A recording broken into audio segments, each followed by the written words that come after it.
নির্বাচনের মাধ্যমে জনগণের সরকার এসেছে। সেই জনগণের সরকার নিরঙ্কুশভাবে জয়লাভ করেছে।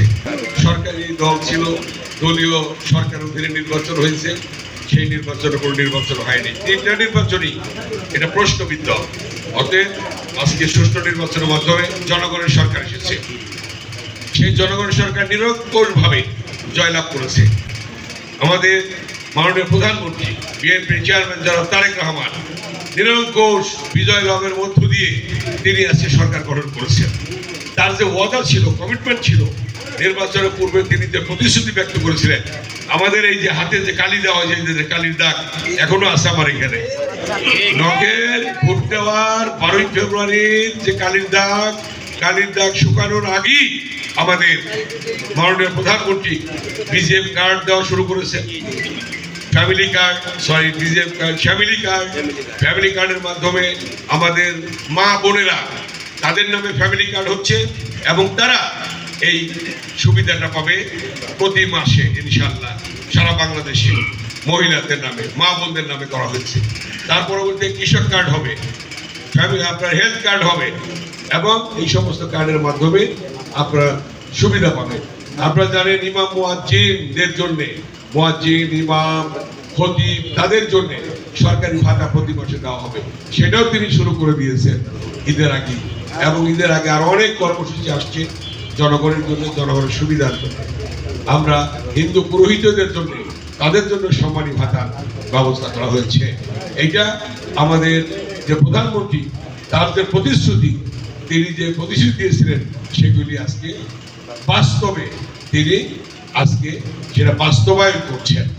এটাই আমাদের সবচেয়ে বড় আল্লাহর কাছে শুকরিয়া এবং কৃতিত্ব, এবং এটা যাতে অব্যাহত থাকে আপনারা দোয়া করবেন আমাদের মাননীয় প্রধানমন্ত্রী যাতে তারেক রহমান সাহেব এইভাবে করতে পারেন। আরেকটি জিনিস, জনগণের যে আস্থা ছিল, যে আস্থা নিয়ে জনগণ বিএনপিকে ভোট দিয়েছে, সেই আস্থার প্রতিফলন ঘটাতে হবে। এই এলাকায় জনগণের সুযোগ সুবিধা বৃদ্ধি করতে হবে। এই এলাকায় কোনো সন্ত্রাস থাকতে পারবে না, এই এলাকায় কোনো চাঁদাবাজ থাকতে পারবে না, এই এলাকায় কোনো ভূমি দখলদারি থাকতে পারবে না, এই এলাকায় কোনো মাদক থাকবে না। পরিষ্কার বক্তব্য, জিরো টলারেন্স আমাদের।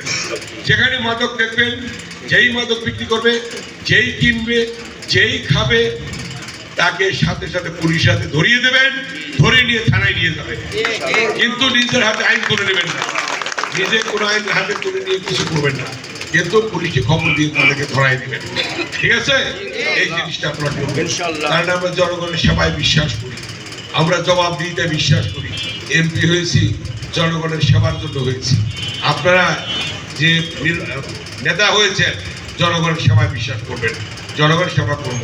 এই যে পরিষ্কার পরিচ্ছন্নতা অভিযান আমাদের মাননীয় প্রধানমন্ত্রী যে ঘোষণা করেছেন 14 মার্চ থেকে শুরু হয়েছে, প্রতি শনিবার এটা করতে হবে। আমরা এই শনিবারে আমাদের উপজেলা হেডকোয়ার্টারে করেছি ইউনো সাহেবের নেতৃত্বে। এবার আমরা আগামী 28 তারিখে শনিবার আমরা কেরানীগঞ্জ হেলথ কমপ্লেক্সে করবো, হজরতপুর যে 20 শতাংশ হসপিটাল আছে সেখানে করবো।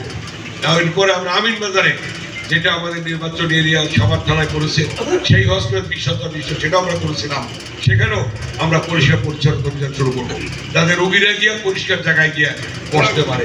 এর পরবর্তীতে আমরা প্রতিটি ইউনিয়নে আমরা প্রতি শনিবারে একটা করে ইউনিয়ন বেছে নেব, পরিষ্কার পরিচ্ছন্নতা অভিযান আমরা শুরু করবো।